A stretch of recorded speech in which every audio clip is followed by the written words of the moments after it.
शिक्षक एक ऐसा नाम है जो सुनने से 10 लोग वहाँ खड़े हो जाते हैं। उन बच्चों को शिक्षा के साथ साथ संस्कारिक शिक्षा, पारिवारिक शिक्षा, सामाजिक शिक्षा और फिर राष्ट्र हमारा कैसा होना चाहिए, राष्ट्रीय शिक्षा, जो हमारी राष्ट्रीय नीति जो भी आई। जैसे पहले जाते थे, ठीक है जी, टीचर जुड़ा था सिलेबस के साथ कि मेरा सिलेबस ये है, मैंने ये तैयार करना है। सिलेबस के साथ साथ इस शिक्षा में बहुत सी अच्छी चीज़ें हैं। बच्चे को तैयार कैसे करना है, संस्कारिक शिक्षा, जैसे मैंने आपको कहा, समाज में कैसे रहना है, समाज में कैसे चलना है, ये चीज़ें सारी इस शिक्षा में है, नेशनल एजुकेशन पॉलिसी। अगर आपको संस्कारों की जानकारी नहीं होगी, अगर आप किसी की इज्जत नहीं करोगे, आपको भारतीय सभ्यता के बारे में पता नहीं होगा, तो क्या करने हैं ये नंबर, ये अंक किसी काम के नहीं जब तक आपको संस्कारों की जानकारी नहीं। म्यूचुअल ट्रांसफर की फाइल है, यानी उस काम को होने में कितना समय लगता है। अगर बार बार टीचर ऑफिस में जाएगा, वो छुट्टी लेके जाएगा, आप देखिए उससे समाज का कितना नुकसान होगा। सत्य कहेंगे, सत्य लिखेंगे, सत्य चलेंगे। दैनिक स्टेट समाचार में आप सभी का स्वागत है। मैं हूं अरुण शर्मा। इस समय हमारे साथ मौजूद हैं JKTA यानी कि जम्मू कश्मीर टीचर एसोसिएशन के प्रधान भूपेंद्र सिंह, और पहले भी हम इनसे बहुत बार मुलाकात कर चुके हैं विभिन्न मुद्दों को लेकर, लेकिन इनकी एक मुलाकात जो है वो डायरेक्टर स्कूल एजुकेशन जम्मू के साथ हुई है, और वो भी नेशनल एजुकेशन जो पॉलिसी है 2020 को लेकर। आखिरकार ये मुलाकात जो है वो किस तरह की रही और क्या रिस्पांस रहा, वो हम इन्हीं से जानने की कोशिश करेंगे। जी भूपेंद्र जी, पहले तो स्वागत है स्टेट समाचार में आपका। बहुत बहुत धन्यवाद जी। सर, किस तरह की मुलाकात रही और क्या उसमें रिस्पांस रहा आपको? देखिए, कल ही हमारा जम्मू कश्मीर टीचर एसोसिएशन की जो हमारी सेंट्रल लीडरशिप है, जो एग्जीक्यूटिव मेंबरान है पूरे जम्मू प्रांत के 10 जिलों के, अभी स्कूल भी खुलने जा रहे हैं परसों, तो हमने सोचा कि अभी छुट्टियां हैं, ख़ास करके जो समर स्कूल्स, तो क्यों ना एक डेपुटेशन मिला जाए। तो हम कल गए थे डायरेक्टर स्कूल एजुकेशन जम्मू के ऑफिस में, और बहुत बेहतरीन मुलाकात उनके साथ हुई है। शिक्षकों के मुद्दों के साथ साथ जम्मू कश्मीर का शिक्षा स्तर बेहतर हो, इस बारे में भी बातचीत हुई, क्योंकि एक शिक्षक होने के नाते हमारा दायित्व बनता है, हमारा धर्म भी बनता है कि शिक्षा को और बेहतर किया जाए। जो बच्चे हमारे पास आ रहे हैं, उन बच्चों को शिक्षा के साथ साथ संस्कारिक शिक्षा, पारिवारिक शिक्षा, सामाजिक शिक्षा और फिर राष्ट्र हमारा कैसा होना चाहिए, राष्ट्रीय शिक्षा, जो हमारी राष्ट्रीय नीति जो भी आई है NEP 2020 नेशनल एजुकेशन पॉलिसी, इसके ऊपर कि जम्मू कश्मीर में इसको शीघ्र इम्प्लीमेंट किया जाए। क्योंकि सरकार का जो काम था वो सरकार ने कर दिया है। सरकार का काम था, केंद्र सरकार का, कि एजुकेशन में उनको जो भी कुछ लग रहा था कमियाँ, उनको दूर करना, ताकि बच्चे हमारे देश के बेहतर बन सके। तो उन्होंने एक बेहतरीन पॉलिसी लाई है, और ये एक ऐसी पॉलिसी है, मैं आपके मीडिया के माध्यम से बताना चाहूँगा, जम्मू कश्मीर के बच्चे, शिक्षक लोग मुझे आपके माध्यम से सुन रहे हैं लाखों, एक ऐसी एजुकेशन पॉलिसी है जिसका सेंटर बिंदु भारत है, जो पूरी भारत केंद्रित है। ये जो policy, new education policy, national education policy, सारी इसको शीघ्र जम्मू कश्मीर सरकार को इम्प्लीमेंट करना चाहिए। Primary school, middle school, high स्कूलों में और हाई सेकेंडरीज में, यूनिवर्सिटी में ये इम्प्लीमेंट हुई है। तो ये कल बात हुई है कि जहाँ भी शिक्षकों का रोल लगता है, जहाँ भी हमारा रोल लगता है, और हमें इसमें एक्स्ट्रा ड्यूटीज़ देनी है, हमें लोगों के घरों में जाके लोगों को समझाना है, हमें बच्चों को तैयार करना है, कैसे भी करना है, हम अपनी सेवाएं देने के लिए तैयार हैं, लेकिन ये शिक्षा नीति शीघ्र लागू होनी चाहिए। इस बारे में कल बड़ी अच्छी चर्चा वहाँ पे हुई, क्योंकि ये एक ऐसी पॉलिसी, मैंने आपको पहले कहा कि हर एक बच्चा चाहता है, जब इस पॉलिसी को समझेंगे, हर एक बच्चा चाहता है कि मैं इस पॉलिसी को सीखूँ, क्योंकि इसमें सिर्फ शिक्षा नहीं है, डिग्री हासिल करना इस पॉलिसी का मकसद नहीं है। जैसे पहले जाते थे, ठीक है जी, टीचर जुड़ा था सिलेबस के साथ कि मेरा सिलेबस ये है, मैंने ये तैयार करना है। सिलेबस के साथ साथ इस शिक्षा में बहुत सी अच्छी चीज़ें हैं। बच्चे को तैयार कैसे करना है, संस्कारिक शिक्षा, जैसे मैंने आपको कहा, समाज में कैसे रहना है, समाज में कैसे चलना है, ये चीज़ें सारी इस शिक्षा में है, नेशनल एजुकेशन पॉलिसी में। तो हमने कहा कि शीघ्र जम्मू कश्मीर की सरकार इसको इम्प्लीमेंट करे। इसके साथ अन्य मुद्दों को लेकर हमारी चर्चा हुई कि क्योंकि शिक्षक एक ऐसा नाम है जो सुनने से 10 लोग वहाँ खड़े हो जाते हैं। शिक्षक का काम नहीं होता कि वो कोई ऐसे समाज में काम करे कि जिससे समाज में गलत मैसेज आए। लेकिन जब शिक्षकों को परेशानियां होंगी, शिक्षकों का भी, उनके भी परिवार है, उनकी भी फैमिली है, उनके भी परिवार है, तो कुछ चर्चाएं वहाँ पे हुई कि शिक्षकों की जो जेन्युइन समस्या है, जो जायज़ समस्याएं हैं, उनका शीघ्र समाधान किया जाए और समय अनुसार समाधान किया जाए। अगर शिक्षक की कोई फाइल जोनल एजुकेशन ऑफिसर में जाती है, ऑफिस में जाती है, फिर सीईओ कार्यालय में जाती है, फिर डायरेक्टरेट ऑफिस में जाती है, तो उसका समय तय किया जाए कि जैसे किसी की पोस्ट फैक्टो की फाइल है, जैसे किसी की टाइम बाउंड की फाइल है, जैसे किसी की म्यूचुअल ट्रांसफ़र की फाइल है, यानी उस काम को होने में कितना समय लगता है। अगर बार बार टीचर ऑफिस में जाएगा, वो छुट्टी लेके जाएगा, आप देखिए उससे समाज का कितना नुकसान होगा। उसको ऑफिसर्स लोग मजबूर कर रहे हैं उसका काम समय पर ना करके कि वो ऑफिस में आए, और उसका नुकसान समाज को ये हो रहा है कि वो जिस दिन स्कूल से गायब रहा, बच्चे सीख सकते थे कुछ, हो सकता है उस स्कूल में बच्चे उस दिन कोई ऐसी चीज़ सीखें कि वो बच्चे समाज के अंदर, जम्मू कश्मीर के अंदर, भारत के अंदर बहुत बड़े आदमी बन जाए। लेकिन जब शिक्षक स्कूल में, क्लास में नहीं होगा, वो कहाँ जा रहा है अपने इशू का पता करने के लिए। ऑफिसर से मैं कहूँगा, हमने कल डायरेक्टर साहब से भी यही बात की, सभी सीईओ साहब से भी मैं ये रिक्वेस्ट करूँगा, सभी एडीओ से भी, कि आप कुर्सी में बैठे हैं, समय अनुसार शिक्षकों के काम होने चाहिए। जैसे मैंने कहा, डायरेक्टर साहब को भी कल मैंने कहा कि जैसे आपका एक डॉक्यूमेंट हमें आता है, आपका एक ऑर्डर हमें आता है कि हमें ये इन्फॉर्मेशन सभी स्कूलों से चाहिए, तो वो ऑर्डर पे सेंटर तक आ जाता है। इसी तरह टीचर का काम हो, शिक्षक अपनी फाइल अपने स्कूल से पे सेंटर में जमा करवाए, वहाँ पे जेडीओ ऑफिस जाए, वहाँ के सीईओ कार्यालय जाए, वहाँ के डायरेक्टर ऑफिस, अगर कोई सेक्रेटरीट का है वो सेक्रेटरी साहब के ऑफिस, और उसका, ताकि टीचर को दफ्तर में जाने की जरूरत नहीं पड़ेगी। अब ये काम किसका है? एडमिनिस्ट्रेशन का है, ये काम इनका है। तो कल इसके बारे में भी चर्चा हुई कि समय सीमा जो है वो तय की जाए। इसके साथ साथ ट्रांसफ़र पॉलिसी की हम लोग डिमांड कर रहे हैं पिछले कई सालों से।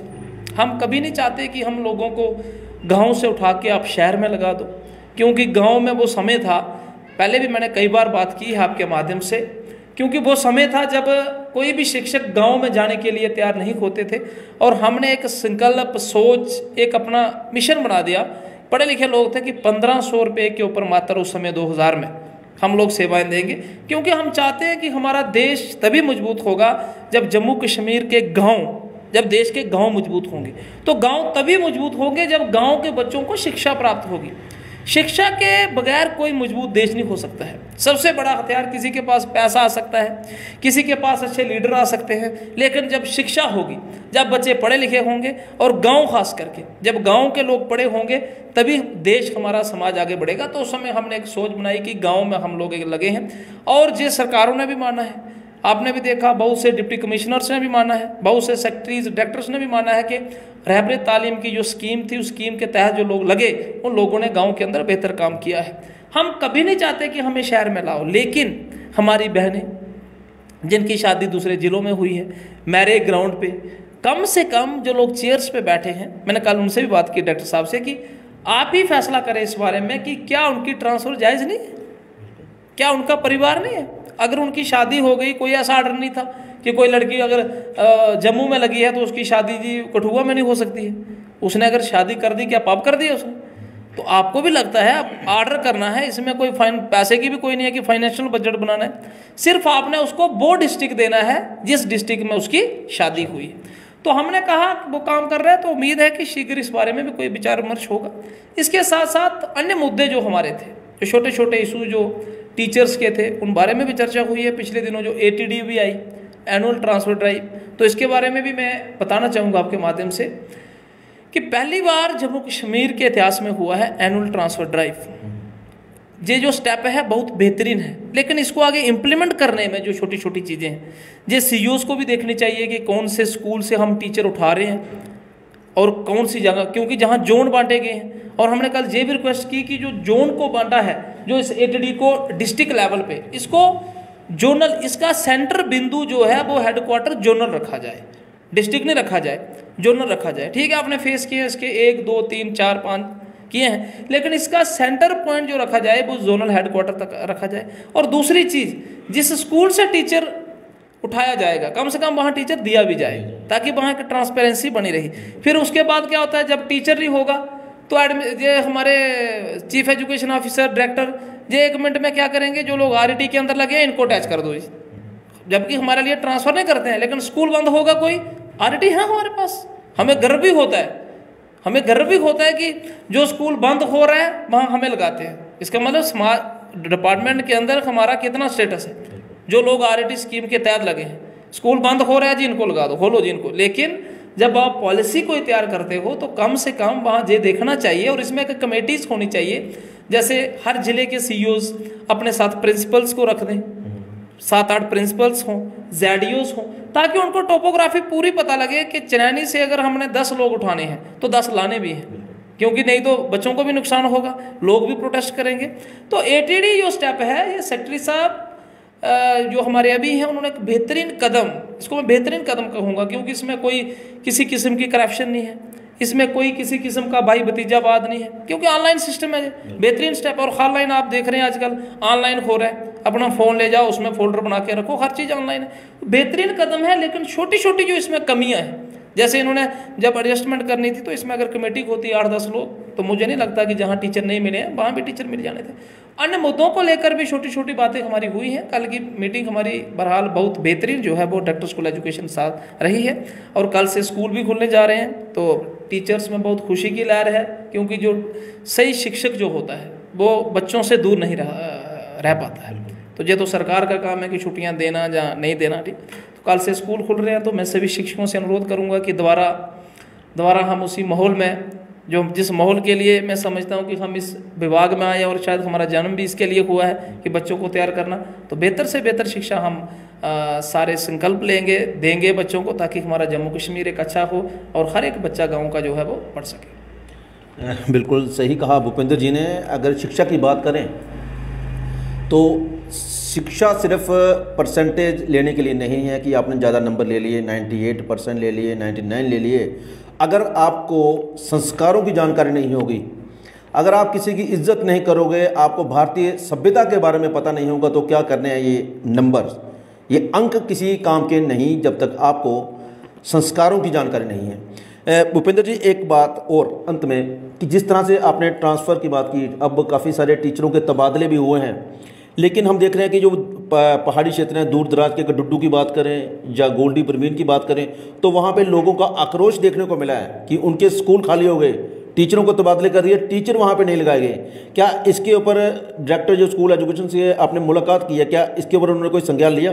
देखिए, जहाँ जहाँ टीचर नहीं लगे हैं जी, बहुत सारी एप्लीकेशंस डायरेक्टर स्कूल एजुकेशन साहब के पास गई हैं। हमने भी उनसे अपील की कि वहाँ बच्चों का बड़ा नुकसान है, तो उसके बारे में भी वो सोच रहे हैं, और कुछ ना कुछ कोई ना कोई सोल्यूशन वो उसके बारे में भी निकालेंगे। लेकिन मैं फिर यही आपके माध्यम से ये कहना चाहूँगा कि जब भी पॉलिसी बनती है, ट्रांसफ़र पॉलिसी जब भी ये बनाते हैं, पूरा एक उसको प्लान ऐसे करना है कि डिस्ट्रिक्ट की जब 10 लोगों की टीम हो, जैसे हमारे इस ज़िले के 11 जोन हैं, आप इसमें 11 प्रिंसिपल रखो, ZDOs रखो, उसके हेड CO आ गए, चीफ एजुकेशन ऑफिसर, तो वो एक चर्चा करे कि कौन से जोन के टीचर। जब इसको अकेला आदमी करेगा, जो 2 आदमी करेंगे, फिर जो इसमें ट्रांसपेरेंसी नहीं आ सकती है। लेकिन जब हर एक क्षेत्र के, जब पंचायती के भी एक प्रिंसिपल्स होंगे, डुडू लाटी के भी होंगे, मजालता के भी होंगे, रामनगर के भी होंगे, हर एक क्षेत्र के होंगे, तो मुझे लगता है कि फिर ये पॉलिसी कोई प्रोटेस्ट नहीं करेगा, कोई कुछ नहीं होगा। लेकिन जब आप ऐसे कर देंगे कि किसी स्कूल से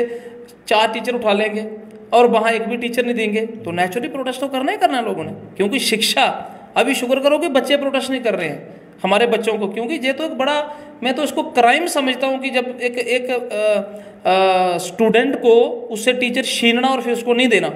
वो उस सब्जेक्ट का, अगर कोई 11th का स्टूडेंट है, कोई 10th का है, उस विषय का स्कूल जो स्पेसिफिक सब्जेक्ट का टीचर जो होता है, जैसे मैथ्स का टीचर है, तो बच्चा वो ज्ञान हासिल नहीं कर पाता साइंस के टीचर से जो मैथ्स के टीचर से करना है। टीचर देना चाहिए इनको। और दूसरा, मैं सरकार से ये कहूँगा कि जो पोस्ट खाली पड़ी हुई है, चाहे वो हेड मास्टर्स की हैं, ZDOs की हैं, टीचर्स की हैं, उनको भी भरना चाहिए। और जो राष्ट्रीय शिक्षा नीति, मैंने तभी पहले कहा, इसको इम्प्लीमेंट जब करेंगे, ऑटोमेटिकली सारा पोस्टें भी भरी जाएंगी, इसमें सब कुछ इसमें होगा। इसलिए राष्ट्रीय शिक्षा नीति जब इम्प्लीमेंट होगी, तो आप देखेंगे उसके इम्प्लीमेंटेशन के बाद बाहर की स्टेटों में कई जगह इम्प्लीमेंट हो रही है और बड़े अच्छे तरीके से हो रही है। जहाँ भी इसको इम्प्लीमेंट करें, और आप देखेंगे पूरा जो रेशो होगी टीचर स्टूडेंट वो बिल्कुल तय होगी, फिक्स होगी। और उसमें उन्होंने जो क्राइटेरिया बनाया कराया 5+3+3+4, 3 साल के बच्चे को स्कूल लाना। इसलिए उस 3 साल के बच्चे को स्कूल क्यों ला रहे हैं? इसलिए ला रहे हैं 3 साल के बच्चे को स्कूल के 3 साल के बच्चे का जो माइंड होता है बड़ा शार्प होता है, वो सीखे।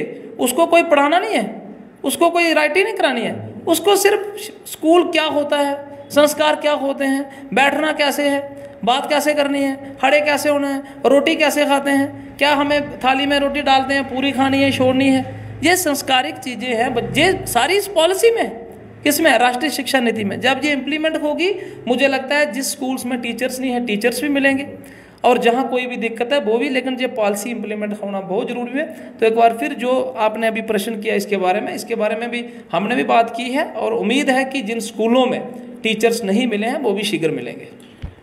जी बिल्कुल, जिस तरह से हमने आपको सवाल किया और आपने बताया, जानकारी दी, और अगर बात करें तो जैसे इन्होंने बोला कि किसी स्कूल से अगर 4 टीचर ट्रांसफ़र किए जाते हैं और उसकी जगह उनकी भरपाई नहीं की जाती, तो उसका असर जो है वो सीधा सीधा विद्यार्थियों पे पड़ता है, उनकी पढ़ाई पर पड़ता है। लेकिन अगर अब ये ट्रांसफ़र जो हुई हैं, उन दिनों छुट्टियाँ थी, जी हाँ, समर वेकेशन चल रही थी, लेकिन अब कल से स्कूल खोलेंगे हैं, और अगर स्कूलों में इसी तरह के शिक्षकों की कमी रही तो शायद हमें आने वाले दिनों में बच्चों के आंदोलन भी देखने को मिल सकते हैं। अगर मैं दूर दराज क्षेत्रों की बात करूं तो हमेशा से यही मांग रही है कि टीचर वहां पे पूरी तरह से या पूरे सब्जेक्टों के टीचर वहां पे नहीं लगाए जाते हैं।